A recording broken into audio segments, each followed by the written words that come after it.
और उसके होठों से मोती, नीलम और फूल बिखर गए। शहजादा साकित रह गया। वो हैरान होते हुए बोला, मैंने ऐसी कोई चीज कभी नहीं देखी। वो करीब आया। क्या तुम मेरे साथ मेरे महल चलोगी?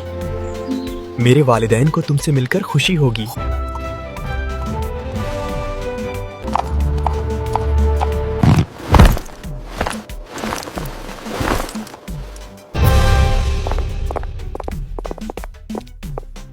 महल के बड़े दरवाजों से अंदर आते ही कदम हल्के से डगमगाए। सफेद संगे मरमर की चमक, सुनहरी दीवारें और छत से लटके हुए बड़े बड़े फानूस, सब कुछ उसके लिए जैसे ख्वाब का हिस्सा हो। वो आहिस्ता चलती आगे बढ़ी। दिल में एक अजीब सा खौफ भी था और हैरत थी। हॉल के बीच खड़े बादशाह और मलका ने उसे देखा तो दोनों के चेहरों पर नरमी आ गई। खुशी जैसे ही झुककर सलाम करने लगी, फर्श पर छनक की आवाज हुई। उसके झुकते ही चमकते जवाहरात जमीन पर लुढ़क गए। बादशाह ने कदम बढ़ाया, आंखों में हैरत मगर लहजे में शफकत। बेटी, तुम्हारे अंदर ये रोशनी कहां से आई? खुशी ने सांस संभाल कर पूरी कहानी सुना दी। वो कुंवां, वो औरत, वो लम्हा जब उसने मदद की और फिर परी का तोहफा। वो जैसे जैसे बोलती गई, उसके हर लफ्ज के साथ हाल में हल्की सी खुशबू फैलती गई, जैसे फूल कहीं खिल रहे हों। ये लड़की अंदर से रोशन है। ऐसी रोशनी सारी दुनिया बदल सकती है।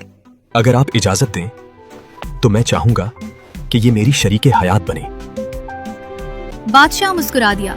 जो खुद रोशनी हो वो एक सल्तनत को भी जगमगा सकती है।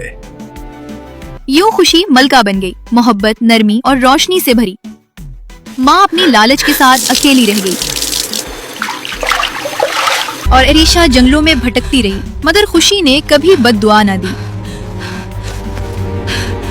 वो कहती, खूबसूरती चेहरे में नहीं नीयत में होती है और नेकी कभी बेफायदा नहीं जाती। वो या तो जिंदगी बदल देती है या तकदीर लिख देती है। We love you so much, my dear.